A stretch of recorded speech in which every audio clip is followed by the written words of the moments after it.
Hi, Ryan Foley, partner of Cunningham Associates, and I'm excited to be sharing some information today for organizations that are currently taking advantage of research and development tax credits.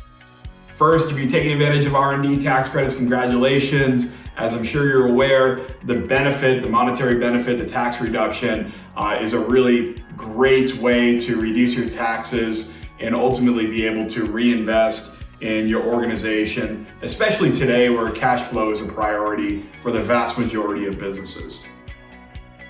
Some of the things that we look at with clients during an initial study really boil down to where the majority of the credit comes from, and that's labor. Okay, so if you're taking advantage of the credits, you likely know that labor is the main driver. So it's your people, it's how much time they're spending on qualified activities, which then in turn converts to qualified expenses, and then the tax credit comes from there.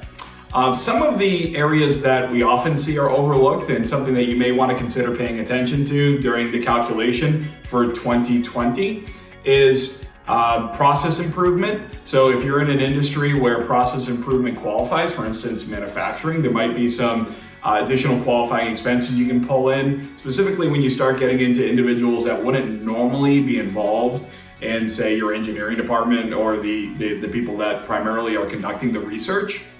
Additionally, supplies are often overlooked, and that can vary from industry to industry. It can be things like software sometimes qualifies, certainly specialty tooling and fixtures within the manufacturing industries. You want to take a hard look at that.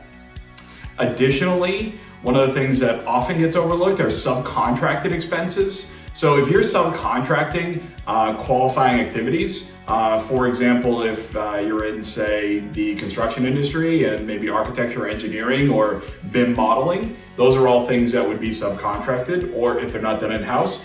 Or in manufacturing, oftentimes organizations reach capacity and they subcontract some of the manufacturing components to other manufacturing companies. So there's opportunities depending on your subcontractor relationship to go ahead and maximize those expenses and again, start bringing in more qualified costs.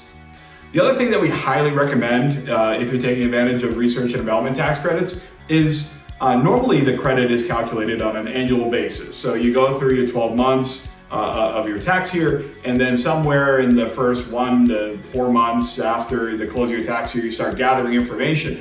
One of the problems with that is that you're trying to go ahead and maybe remember specialty projects from 14 months or 16 months or sometimes even up to 2 years prior.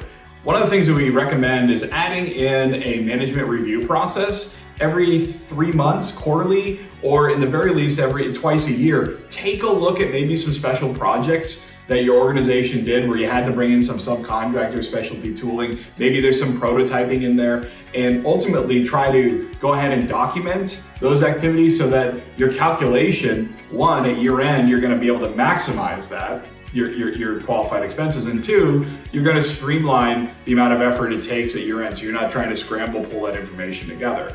We found with our client base that that's a really sound way to go ahead and look at it, and the results speak for themselves. Organizations that deploy that type of process generally are able to increase their credit in excess of a third.